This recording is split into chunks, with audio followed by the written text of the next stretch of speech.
Welcome to the Redbird Report, your destination for the latest on the St. Louis Cardinals. Here are your hosts, BK and T-Bone.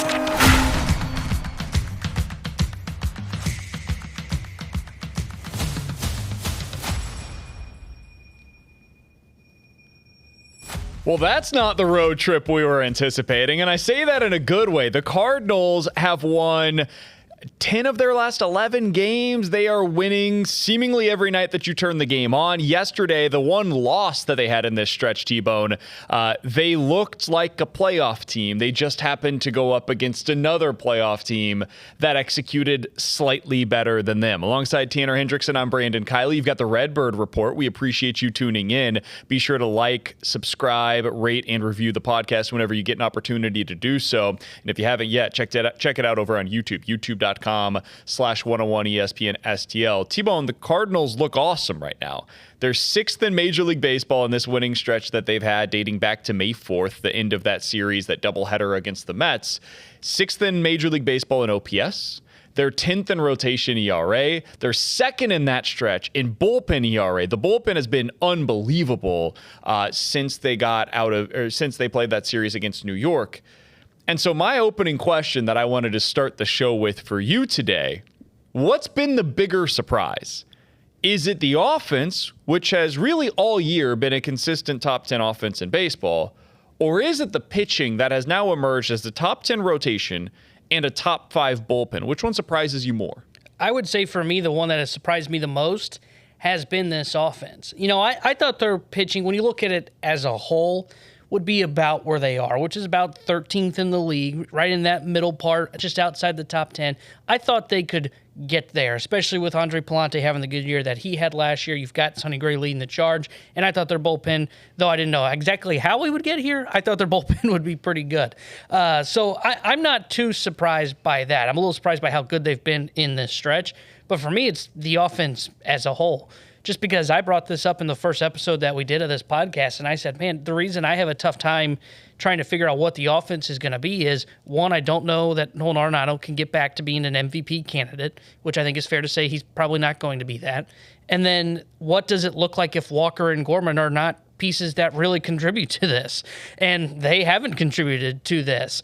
I did not know if there was more in the tank for a Brendan Donovan, who you look at in today's 31% above league average, or if you look at a Mason Wynn, who's 34% above league average. Victor Scott II's been excellent since he's been a everyday player for the St. Louis Cardinals being brought up. I just didn't think that you were going to see guys taking steps forward. I thought a lot of guys, especially like Donovan and them, had kind of maxed out at their potential already. I didn't think they'd have this good of an offense. And especially when you told me at the beginning of the year, hey, Brendan Donovan is going to be the 3-hole hitter.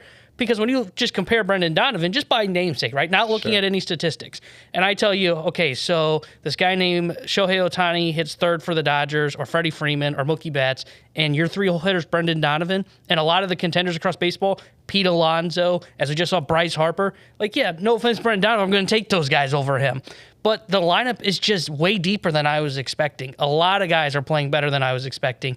They are about 7 guys deep right now, and if you put Burleson in and Herrera's behind the plate, you're about 8 guys deep in your lineup, but the only spot that's not hitting Jordan Walker. So for me, it's a pleasant surprise, and also their power is a little surprising to me.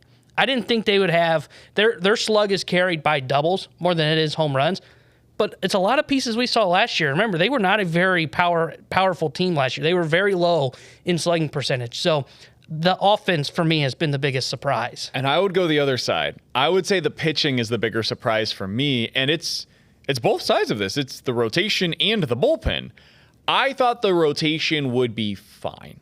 I didn't see any kind of a ceiling for the rotation, though. Fetty is solid.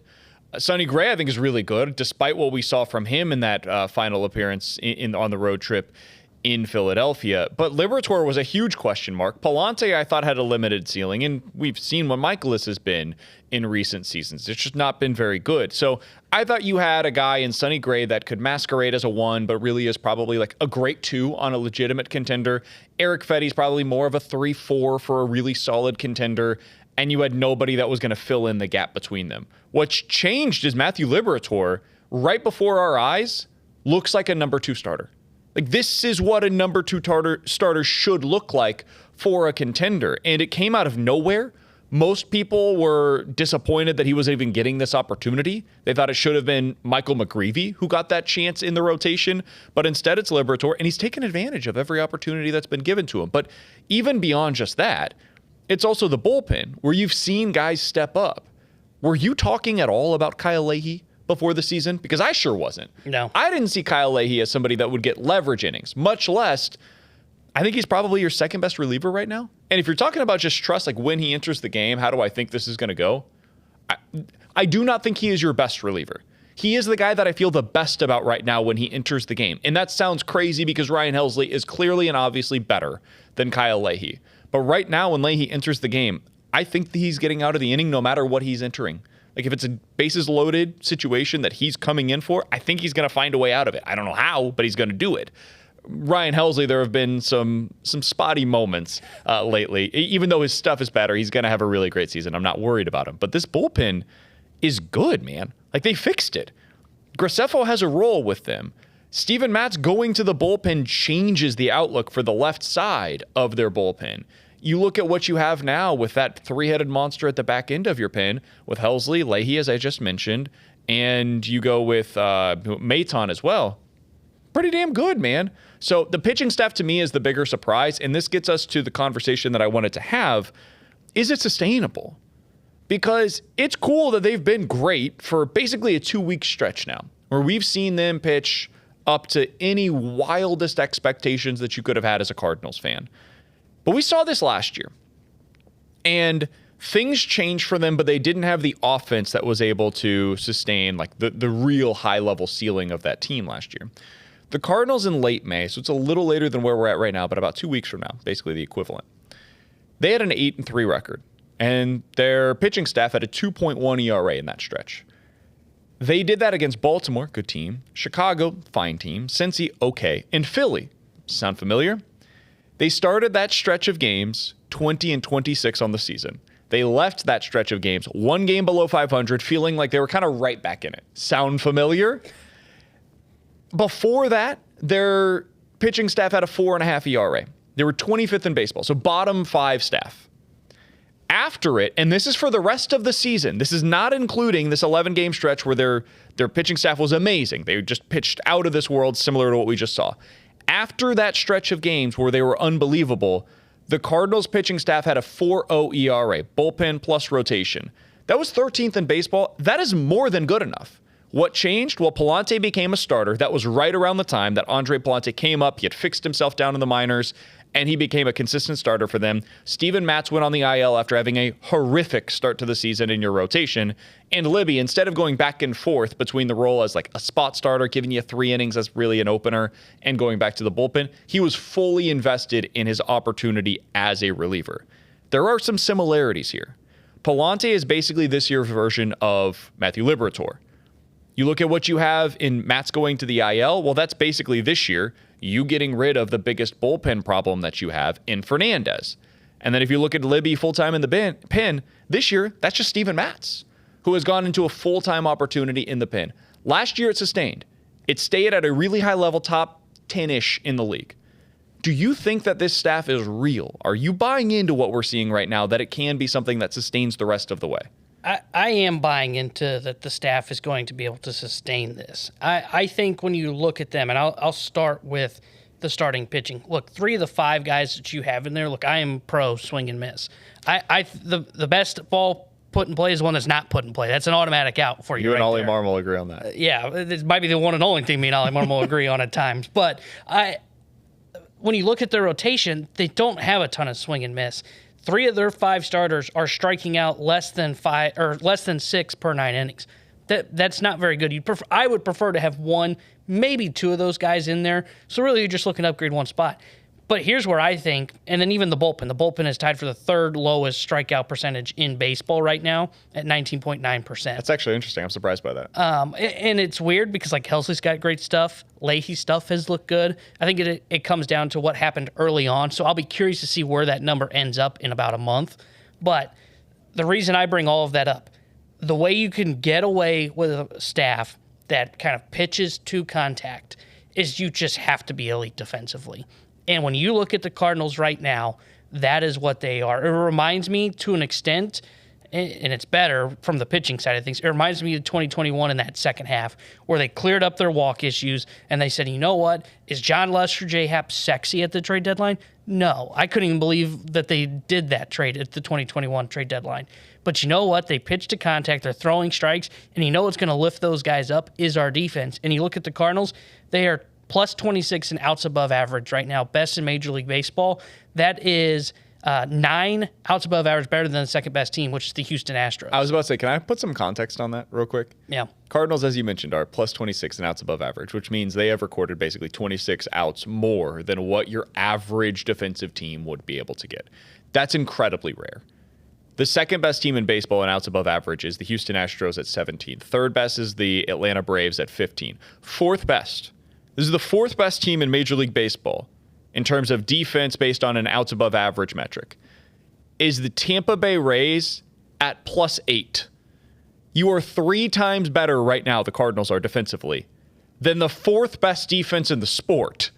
That's like if you have a 2.0 ERA as a staff and the third best team in the league is like a 3.0, and then the gap between them and everybody else is like 3.5 or something. Like it's insane. The gap is wider between the Cardinals and the fourth place team in outs above average than the gap between the Tampa Bay Rays at 4th and the Minnesota Twins at 15th. That's crazy. So you are not just a good defensive team right now. You are elite, best in the league. Like, you do this better than anybody does anything, is basically what the Cardinals have been on the defensive side of the ball so far this year. And just to have more fun with numbers real quick. Sure, go ahead. Do you know how many teams? So we mentioned Cardinals, 26, plus 26 outs above average right now. Do you know how many teams finished plus 26 or better last year in baseball? I bet you above like average? 3. Close, 4. Yeah. There were 4 teams: Rangers, Milwaukee, Arizona, and the Royals. And I guess the follow-up to that would be, do you think the Cardinals can sustain that? Like, yeah. Is that real? Because if only 3 teams were able to do this the entirety of the 2024 season, and the Cardinals are already there, and we're a month into the year, is the Cardinals' defense likely to regress? Is that what we're going to see as what ends up tearing down the pitching staff a bit, where instead of being good, top 12 to 15 in the league, they drop down but closer to that 20th in the league because the defense lags a bit? Is that something you fear at all? I don't, because I think defense doesn't slump.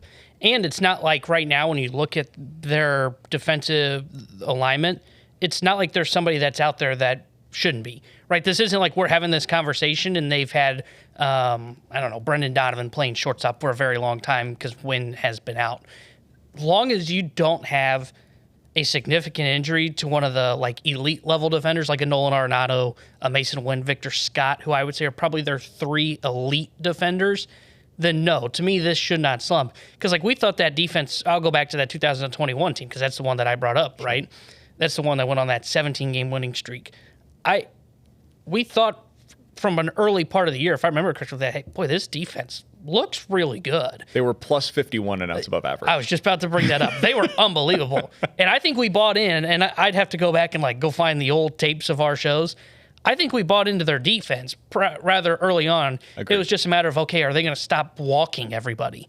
So that's why I say, like, if I'm going to refer to this defense as, boy, this might be the best one since 21, I think this is going to sustain. This is not anything that I am worried about, and it's why I think it will continue to lift up their pitching. It's why, like, Aaron Nola, who we just saw struggle for the Philadelphia Phillies, if his stuff is diminished, and that's kind of the big talking point in Philadelphia coming off of his big blow-up, he needs a good defense behind him. You know what Philly's not? They're not a good defense.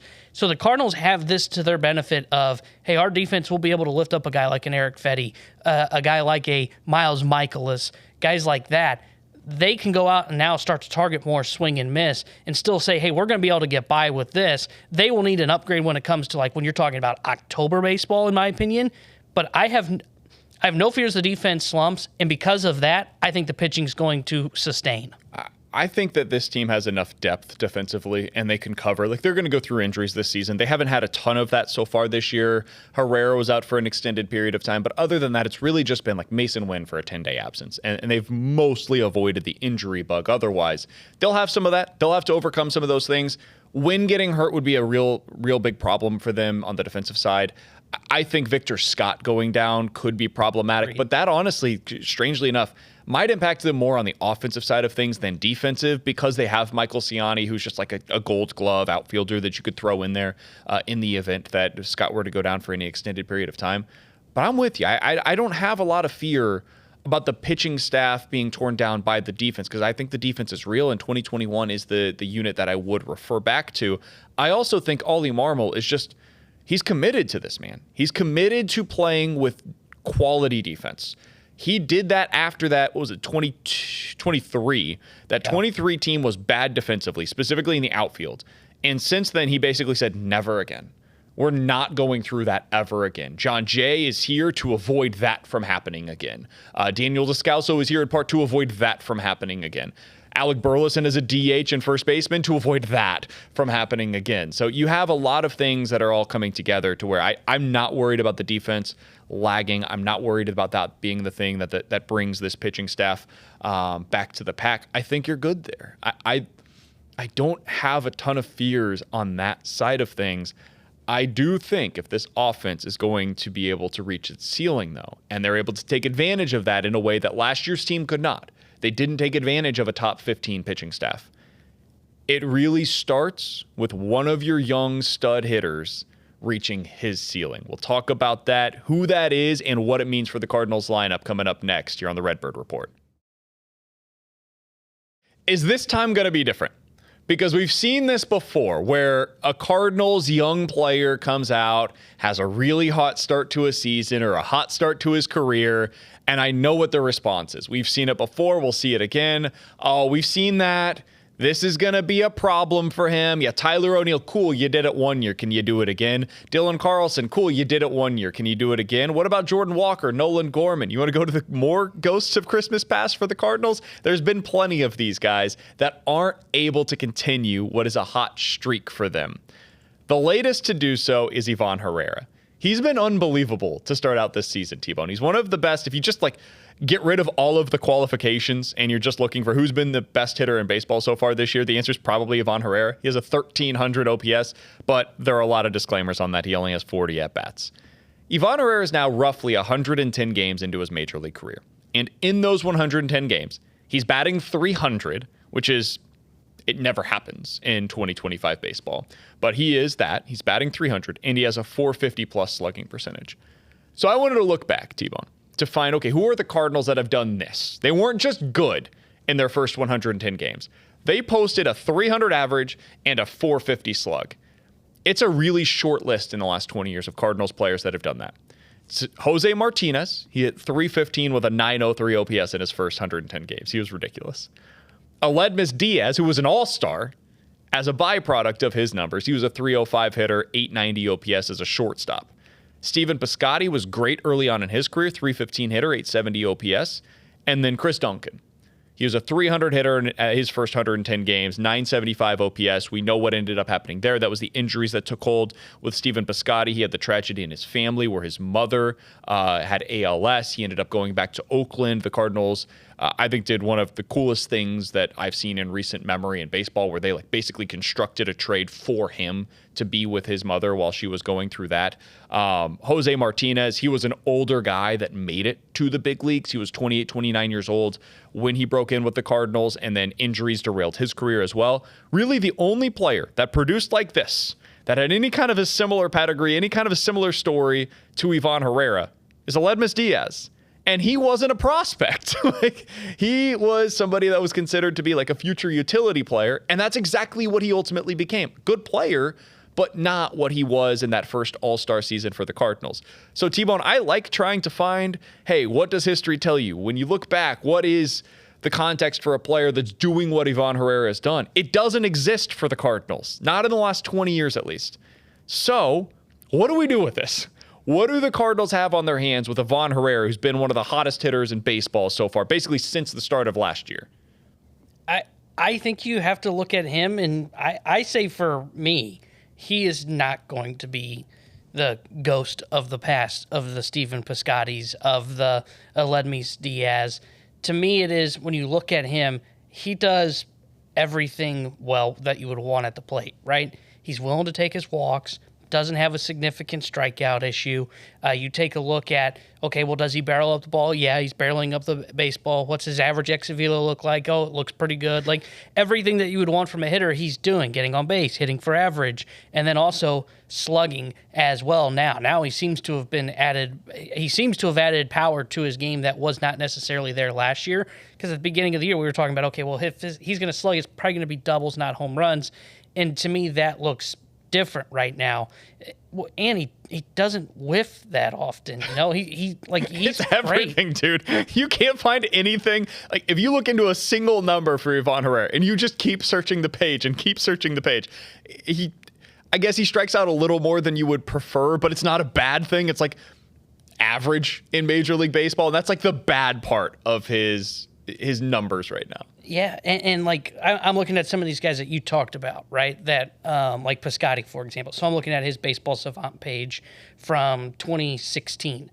His chase rate was up there, right? He was willing to chase out of the zone. Does that sound like a right fielder that might be having issues right now? His strikeout percentage was maybe a little higher than you wanted. And the other thing with Piscotty that I didn't realize, and probably wasn't too much in the numbers at the time, he didn't really hit the ball that hard.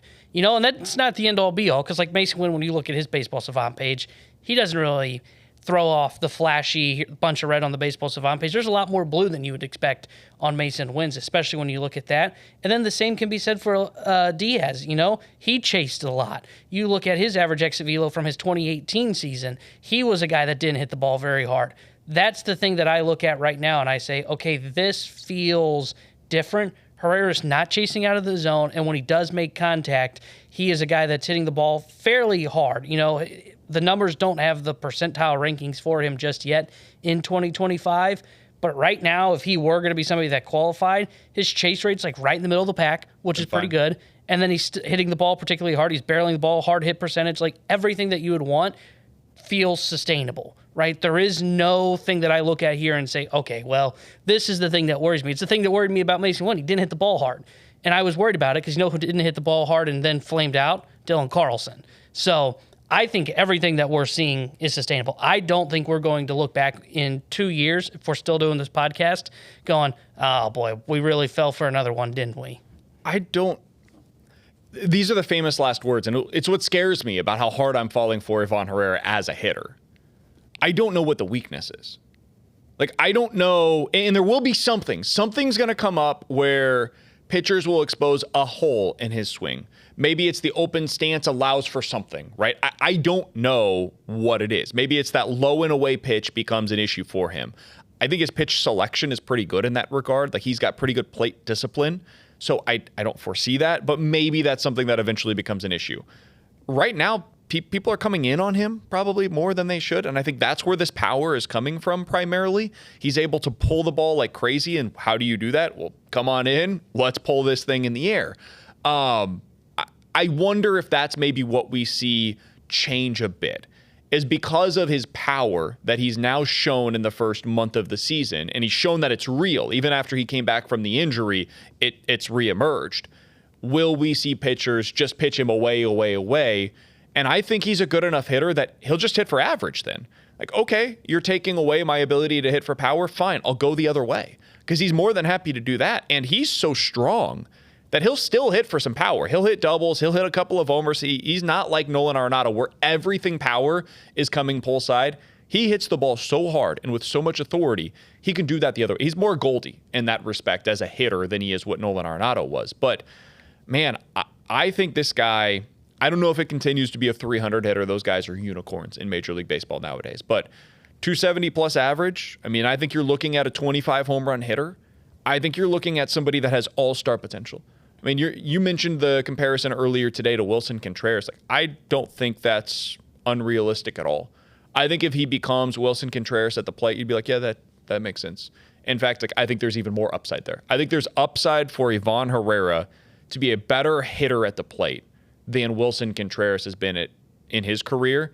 And I don't say that as any slight whatsoever to Wilson Contreras, who has been a hell of a major league contributor as a hitter. Yeah. And when I look at that comp, Contreras, to me, it will come down to, will he sacrifice some average for some power? Because I think that is where the one difference is. Like, you look at Wilson Contreras, his time here in St. Louis, he's been like a 260 hitter. I agree there's probably a little bit more average to Herrera's bat. I think he's probably a 280 guy. 280, 290 will be about where Herrera finishes. But it just comes down to, is he going to slug like 460? And right now it looks like he could. But to your point of what happens if they start to work him away, will he kind of sacrifice some of that, and will he be more of the average hitter? But yeah, I'm kind of with you. I think there's a chance that he could become better than what Willson Contreras was. And that's saying something because Contreras is a 3-time All-Star. Willson Contreras is a guy that if it weren't for all the conversations that have been had here in St. Louis about, hey, he's going to go play the outfield and then he's back to catcher, and he doesn't call the game correctly. He's going to first base. We wouldn't talk about his signing at all in a negative light because he's been fantastic for the Cardinals. In fact, can I ask you a follow-up on that real quick, just as an aside? Willson Contreras is the best Cardinals free agent signing since blank. Oh. Albert on a 1-year deal would fit into that criteria. Who else rises to the level of what you've been able to get out of Willson Contreras? Johnny Peralta, maybe? Maybe, but his was shorter lived than poorly, this. But his was only, 2.5 years? I think that's right. Like, it's about this time when you started to go, Beltran was working. 2 years. Yeah. Berkman was 1 year. And then he dealt with injuries, if I remember correctly. I mean, it probably is Peralta. I mean, there haven't been a lot of good ones. Let's be clear. Part of this is because the Cardinals, most of their free agent signings have gone incredibly poorly. Like it's been Dexter Fowler or Mike Leake or the bullpen arms. We could mention 10 different names right now that have gone poorly for them in any individual season. But Andrew Miller was a pretty good signing. But again, that was like 2 years of the 3-year deal that went well for you. It's a very short list. I think Willson Contreras, it'd be up there with the best free agent signings of John Mozeliak's career. Yeah. I mean, if we're going, because like Matt Holliday I guess he technically qualifies, although he was already on the team. So let's say free agent signing that was not already a part of the roster. Arenado wouldn't qualify. That was a trade. Goldie signed after becoming a Cardinal as the trade here. Maybe there's somebody else that I'm not thinking about right now, but I have to imagine Contreras would be right up there, if not at the very top of the list. Yeah, and the thing that makes it up there on that list, to your point, it's like you can name a couple of 1-2 year deals. There's no such thing as really a bad 1-year contract. Because Corey Dickerson was pretty good for his 1 year that he got signed here in St. Louis to be that platoon at first with Albert. This is the first one that's like multiple years, because this is a 5-year contract. Think of the last couple of deals that have been like 4 or 5 years, and you mentioned them. It's Mike Leake within a year. They're like, someone please get this money off of our books. And then it was the Fowler one, which at the end they traded to the Angels. Was it Angels? Yeah, Angels. You know who it might have been before this? Miles Michaelis. I'm not talking about the extensions that he signed with St. Louis, but the original deal that Miles Michaelis signed with the Cardinals might have been the best deal of the last decade for the St. Louis Cardinals in free agency. Yeah, prior to Contreras. Yeah, that's probably right. And I brought it up to you off air yesterday because Matt Carpenter retired. We're recording on Thursday. Matt Carpenter retired, and we said, hey, he's a lock for the Hall of Fame. I think Miles Michaelis' resume is surprisingly up there for a guy that could be a Cardinals Hall of Famer, because I don't have the numbers in front of me, but I think when I looked yesterday, he's like third in WAR among pitchers since 2006 for the Cardinals organization, just behind Chris Carpenter and Adam Wainwright. That's insane, and it makes me question the entire statistic, but here we are. All right, so that we got to the side, but Ivan Herrera, really good, really good hitter. It turns out he's been excellent so far. Most of our first 28 minutes of our conversation now have been revolving around a question that is very simple. Is any of this real? Am I looking at a mirage, or are the Cardinals actually good? Because we talked last week, T-Bone, of they've got this record on the road, and it's hard to ignore. It's the elephant in the room. We're not going to avoid it. But when you actually break down the record on the road, it's really 2 series that went awry for them, and it's really one thing. It's the bullpen on the road at New York and at Boston that went horribly awry. So at what point do we say, you know what, this is real? And I don't know if the Cardinals are a World Series contender. I don't think anybody's expecting that. But this is a team that should contend for, 85 to 90 some odd wins, and they should be in playoff contention. And if we recognize it as real, let's use that as the starting point. What does that mean for deadline decisions, for playing time decisions, for the way that you approach Walker and Gorman. Like, how does your answer to that original question of, is this real, impact the way that this team conducts itself for the next 4 months now? Yeah, I think when or if they get to the conclusion of, hey, this is real, if they're not there already as an organization, and I think they will be more hesitant to jump on board, unlike us when we have to talk about it every day. But sure. I think what will be the most fascinating decision is, to me, there's no question. You don't sell Helsley, you don't trade Fetty, you hang on to your pieces and you become a buyer. But where I think the real conversation becomes is, what does this mean for Jordan Walker? Because to me, you can talk runway all you want, but when you have a obvious player that if the numbers continue to look like this, by the time we get to the end of May, I think there's a serious conversation to be had of, but we feel like we do have an internal answer that could be better, and that would be Donovan in right field and Sajaci at second base. And we can talk about runway all we want, and I know that will get tied to Jordan Walker. You know who you're really giving runway to? Thomas Sajaci, to find out what he's made of, to really find out of, okay, well, what is our plan both at the deadline of, okay, so do we operate as Donovan as a right fielder, or do we operate as Donovan as a second baseman, and we need to go find an outfielder to help us out, a right-handed bat that could potentially go play in the corner. And then it also has a trickle-down effect as to what you're talking about in the years to come. But I think that will be the number one point that will really push them, because to me, if you believe in this, you clearly are a buyer, you're not selling. The only thing that you really have to question yourself on is, okay, how quickly are we going to get to a point where we make a decision on Jordan Walker? Because the judgment day on what he is, they thought was going to be at the end of September or early October when the year was over if they weren't a playoff team.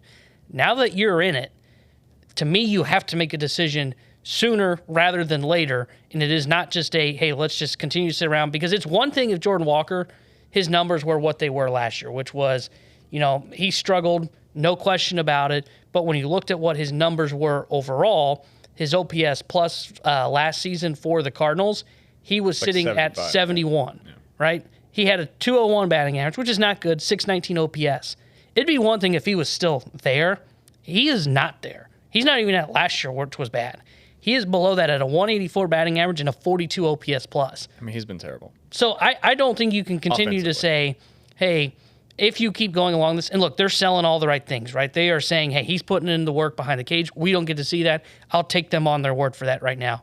This is a result-oriented business. At some point, the conversation is going to have to be, if he doesn't look even close to last year, I don't think you can continue to throw him out there if you are going to say, we believe in this team. And how do you sell that to the rest of the locker room, too? Yeah, it's going to get tough. I do think you can do it, and it's because of what the rest of the lineup is doing for you right now. If this starts losing you games, you're going to have to eventually have a serious conversation about it.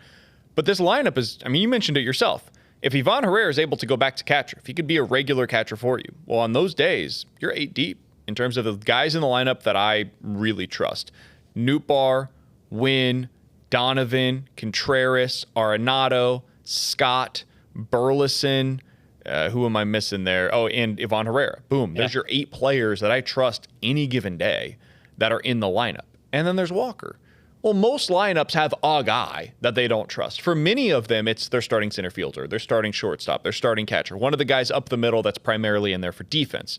Strangely enough, Jordan Walker right now is in there for his defense. His defense, for the most part, outside of a couple of weird plays that he had in right field the other day, he's been great in right field. If that continues, the work continues behind the scenes the way that they're talking about, and they see some progress. Doesn't necessarily mean he suddenly becomes a 300 hitter, but if they see some progress, whether that's underlying data or the way that he's approaching his plate appearances, whatever it is, I think you stick with him for a good amount of time right now. I'm still not cutting bait with Jordan Walker at all. I think the bigger thing to me on what it does is it just changes your mentality of how you're approaching the trade deadline. Instead of you potentially selling off assets, it's we're holding, and then eventually potentially you're a buyer. And I would also be curious, what do they view as their big needs right now? I don't know. I don't think you need anything lineup-wise, because even if you did make the swap with Jordan Walker, you have the answer internally with Thomas Sajaci, which is runway plus opportunity plus young guy plus production.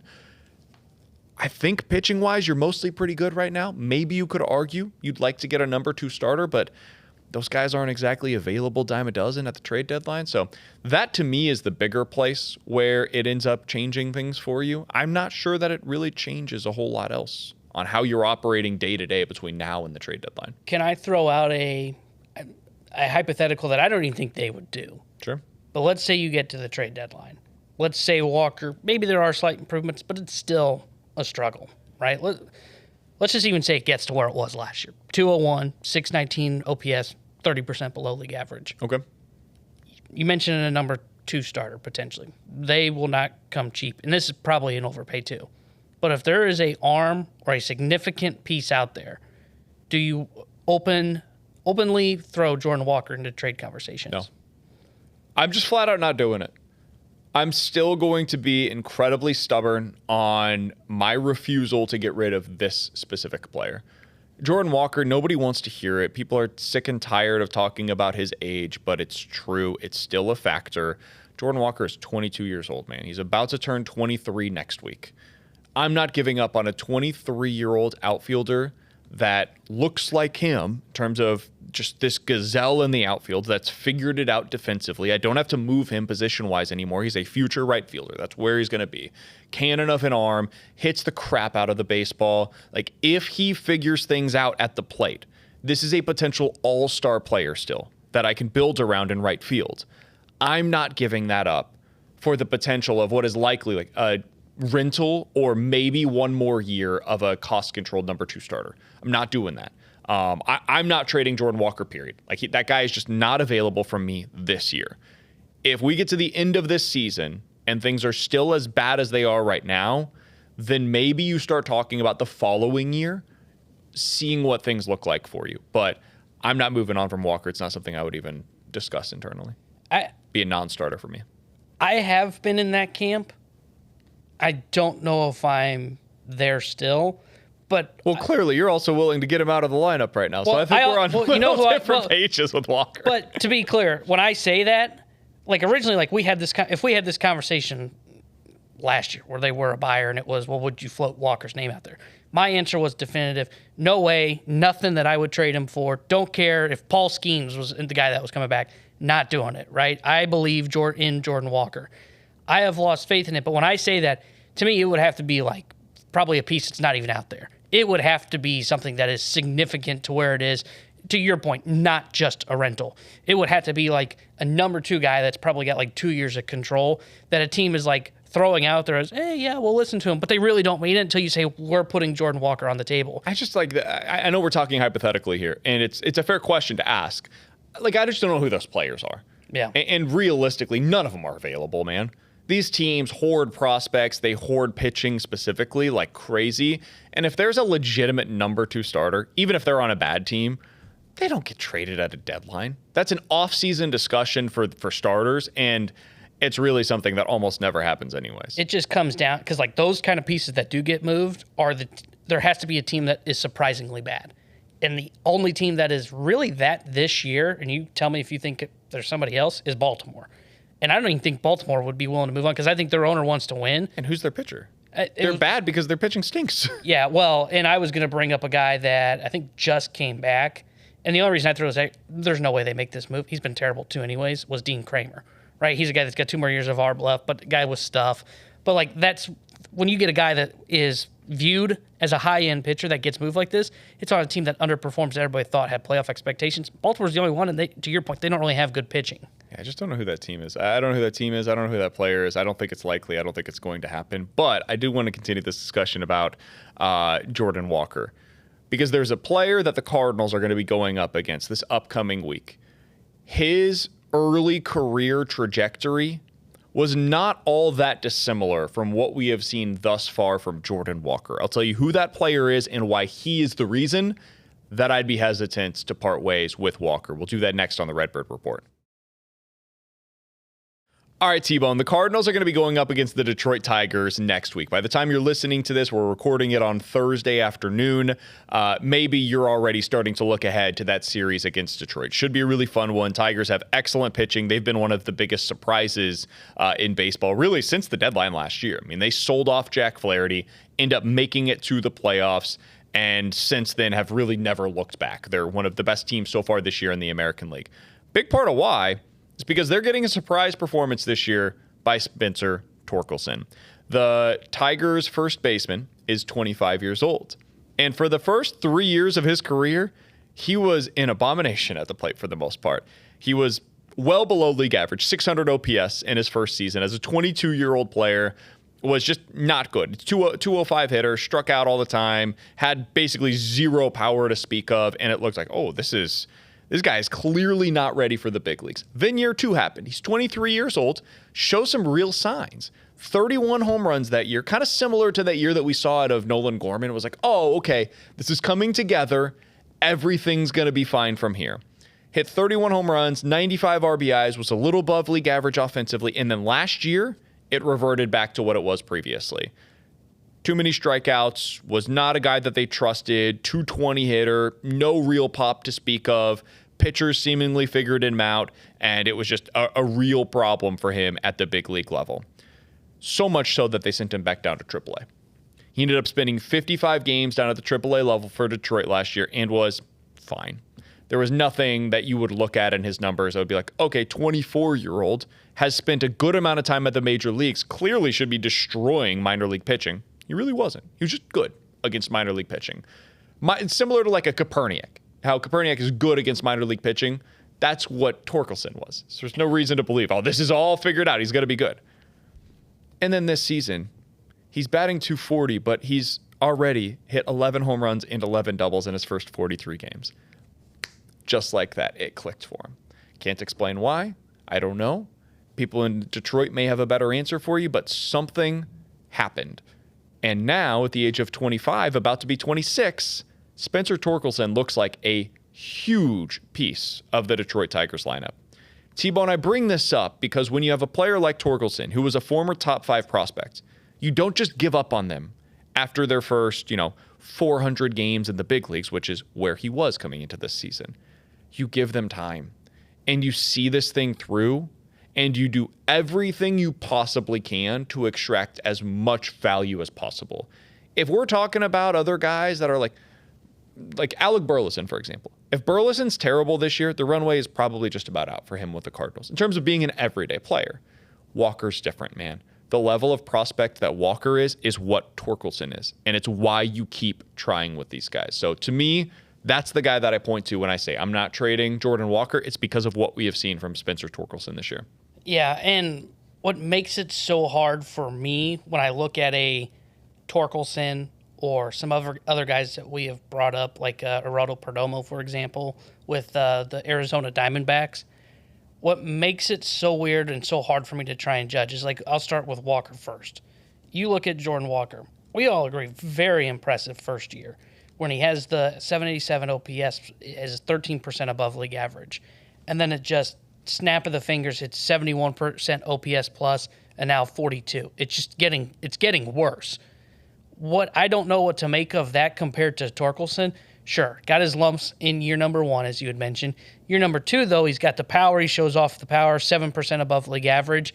And then he kind of goes back down and reverts. It's terrible last year. But he reverts to only 11% below league average. I think some of that was batted ball luck for what it's worth. Like his underlying numbers were worse. They were as bad last year as what it's been this year for Walker. Sure. And it's the same age as Walker is right now. But actually a year older. It's still batted ball luck or not. Sometimes you create your own luck, and this guy was not what Jordan Walker was. He was not as far below league average as to what we were talking about. And we can say what we want about what the numbers say. It was not as bad. And now he has somehow figured it out. I don't know what it was that he was able to kind of resolve. The other thing that I find interesting is he had a strikeout problem you mentioned last year, and he's had a strikeout problem. He didn't really chase out of the zone, which is what is surprising about all of this. It's the whiff rate. He doesn't chase, but even in the zone, he's missing. So they've worked with him. They figured it out. But what I have a tough time is, even at his worst, if you take out just that first year, and I understand he played 110 games, he's a rookie. You take out that first year, he hasn't just fallen off of a cliff to where he was. His numbers still keep him about 10% below league average. And again, it's a roller coaster, so I don't know what to make of that compared to where I look at Jordan Walker, and it just looks like a steep dive. It may not, though. Like at any portion of Spencer Torkelson's season last year, it may have looked similar to where we currently are with Walker. And that's something that I think is really important to keep in mind. Like, we've only seen a snapshot of what Walker's season will ultimately be in 2025. He only has 125 at-bats thus far. Now, that's not nothing. That is a sample size that is concerning to me. Like, I'm not trying to tell you, hey, everything is great in the Jordan Walker Island over here. Like, I'm really enjoying my time. No. That is not the case. But I do think people need to remember, we're still a quarter of the way through the season. It's entirely possible he figures something out, and instead of being a 500 OPS, it's a 700 OPS by the end of the season. That's not good, but it is a hell of a lot better than what we have seen thus far, and it gets you basically to where Torkelson was, 2 years ago, where it's respectable but not great. And so that is something that I do think is worth keeping in mind, is like this, just because it is where it is right now doesn't mean it will end there. And so we're looking at end-of-season results for other players while looking at a snapshot of whatever Jordan Walker's 2025 season is going to be. So with that being said, what do you want to see Walker be at the end of the year? Because that's when I talked about him going into the year, I think a lot of people said, well, he's going to have to be what he was in 2023 in his rookie year. And I said, no, I just want to see him stabilize, right? Can he be league average? And right now, sure, it's fair to say it is just about a quarter of the season. But even right now, it's the classic thing that we talk about with teams, which is, you may end up having such a bad month that it really just ends your season there and you just don't know it yet. It's going to be even hard for him to get up to league average right now to where he is at. He is going to have to go on a significant tear. So that's why, I asked this question of, has your expectation or what you want to see from him changed based on what we've seen? Because my whole goal was, hey, if you can just be like a 100 OPS plus, somewhere in that range, like 95 to 105, that would have been a successful stabilizing year for me. I don't know what that holds for him right now. I agree. I think if he's average, I feel pretty good about it. And there's nothing that I can point to right now and be like, that's the thing that I'm looking at that will show down the road better results. There's nothing. He's striking out too much. He's whiffing. He looks like he's reverted back to his old habits at the plate. Like, he's whiffing on that specific low and away slider, and then the inside fastball is now a problem for him too. Like, it's everything. He's a mess at the plate. So if it doesn't improve, then we'll have another conversation by the end of the season about what this looks like and how he's different than even the Spencer Torkelsons of the world because of how bad it got this year. But for right now, I'm still going to hold on to the fact that, it is a moment in time, and hopefully it gets better. All right. Coming up next here on the Redbird Report, we'll finish this thing out by talking about what lies ahead. I mentioned they've got the Tigers coming up. They also have a series against the Royals, the big test for the Cardinals over this 6-game stretch. It will be the offense, and we'll talk about that next year on the Redbird Report. Cardinals back in action this weekend. They will be taking on the Kansas City Royals, my hometown Royals. Now, if you want any insight into them, it's basically this. They have a good rotation. They have a few good hitters, and the rest of the lineup is just not good, man. This should be a good series for the Cardinals rotation. Now, they're pitching in general. They do have a few players you've got to worry about. Bobby Witt Jr. is obviously one of the best in the world. Maikel Garcia is a very good player as well. Beyond that, it's pretty much it. Those are the two guys you have to worry about in their lineup right now. I think eventually Salvi's going to be fine. I think eventually Vinny Pasquantino is going to get himself going. Jonathan India will get on base at a pretty decent clip at a certain point in time. That's just not happening right now. So your pitching should be solid. That changes whenever you get to the Tigers series. They have a much better lineup than what Kansas City has to offer. Really, though, T-Bone, we've been talking about this each time that we start previewing the upcoming series here on this podcast. It's typically a test for one side of the team or the other. And for me, the test in these next 6 games before we have our next podcast against the Royals and the Tigers, it's the offense. We're about to find out once again exactly what this offense has to offer, especially now that Ivan Herrera is back into the lineup, hopefully playing more behind the plate, which will allow some opportunities for Alec Burleson, who seems to be heating up. Cole Reagans is a stud. Michael Wacha has been really good. Skubal and Flaherty are both scheduled to start for the Detroit Tigers. Those are their top 2 dudes. You are basically going up against legit number 1 and number 2 starters in each of these next 2 series. We saw them do something similar with Philadelphia the last time around. We've seen them go up against Skeens. We saw them against that Mets rotation as well. You've had some really big tests. This is just the next one. I think the offense is going to be able to live up to it, but I really want to see what that looks like. Yeah, I agree. It's going to be the offense is the focal point for me. I think they live up to this. I'm curious to know what they now do against right-handed pitching, because this stretch where Herrera just came back, they were running into a bunch of pretty good lefties that you saw in Philadelphia and even in Washington with Mackenzie Gore that got that start. So they went with Herrera's going to be the DH, and we're going to put in Pages or Pozo behind the plate. Okay, that makes sense. Now what do you do when you go up against a righty? Because the best case is you put Burley in the lineup. You put him at the DH, and then Herrera's behind the plate. Will they be... I don't want to say willing, but is that what they're going to do? My expectation is yes, because they put him behind the plate in the final game of that Philly series against Aaron Nola. But that's how you can kind of create your best lineup, is having Burley in there. He's the DH hitting like in the 7th spot, I would say. Sure. Herrera's your catcher in that 6th spot. And that will be interesting to see how the lineup fares against Jack Flaherty, who has good stuff. Numbers aren't really there for him yet this year, but he's got great stuff. Wacha's got an excellent changeup. And then, we'll see if they face Seth Lugo. There's been some buzz out there that he might be scratched from that start. But Wacha and Flaherty will be 2 guys that can potentially shut down your lineup. I'm fascinated to know what they look like, how they decide to build out this lineup. Does Burley get those starts at DH? I think their offense is going to be fine. It is not something that I am overly worried about. Yeah, and you look at what they have like late innings as well. Do they go back to maybe some more of those pinch hit opportunities? Is that something that will start to reemerge as we go along? We talked about that last week and how they've been hesitant to do so. It's not something they've done much of, but is that something that we'll see more in these late inning situations? And that is something, and I don't think they're there yet. I'm trying to do quick math. It won't be until the 1st or 2nd game against Detroit. But is this something where if Herrera is going to be back behind the plate, do you make a move and send Pozo back down and then call up Luke and Baker? That way you do have, because like right now, to your point on pinch hitting, if a lefty came in to face Alec Burleson, let's say 1st and 2nd, you're down by 1. This is a high leverage spot in the game. They go to a lefty reliever. Who's the guy you're pinch hitting for right now? Sure. Probably not Barrero. It's maybe Pozo. Like maybe they would be willing to do that since you're carrying a 3rd catcher, but they just don't have an option for him right now. So that's where I'll be curious. Will they call back up Luke and Baker to get back into that role if they're going to go more of this potentially pinch hitting role? Yeah, and the time when you can do that is as we get closer to that that Detroit Tigers series. So we'll see if that's something they consider as well. All right, T-Bone, final prediction. When we get back on this podcast this time next week, Cardinals will have played 6 games, 3 against the Royals on the road, 3 against the Tigers at home. I want 2 predictions from you. 1, what is their record in those 6 games? 2, how does the attendance look in those games against the Detroit Tigers?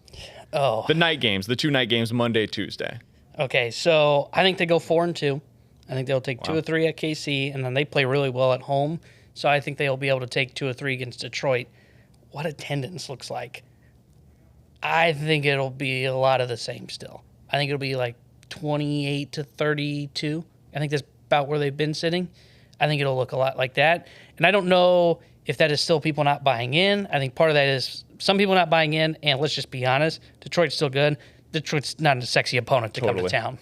I think where you see the attendance bump up is Arizona. Arizona's a fun opponent. You'll see a couple of good pitchers potentially in that series, and it'll be Friday, Saturday, Sunday. School's cutting out for most people around town now. I think that's where you finally see the bump in attendance, especially if they go like 4-2, 5-1 in these 6 games against the Royals and the Tigers. I'm going to go 4-2 as well. I hope that they end up being able to make good on that. And by the time we're talking again, they are 28-22 on the season through the first 50 games of the year. If you guys haven't checked us out yet over on YouTube, please do so. Be sure to subscribe over there. Put any of your comments in. We'll get to those as we go along here on the Redbird Report. We always appreciate you tuning in. We'll talk to you guys next week. For Tanner Hendrickson, I'm Brandon Kiley. Shout out to Zane on the video side of things as well. This has been the Redbird Report. Find every episode of the Redbird Report with Brandon Kiley and Tanner Hendrickson on YouTube or at 101ESPN.com.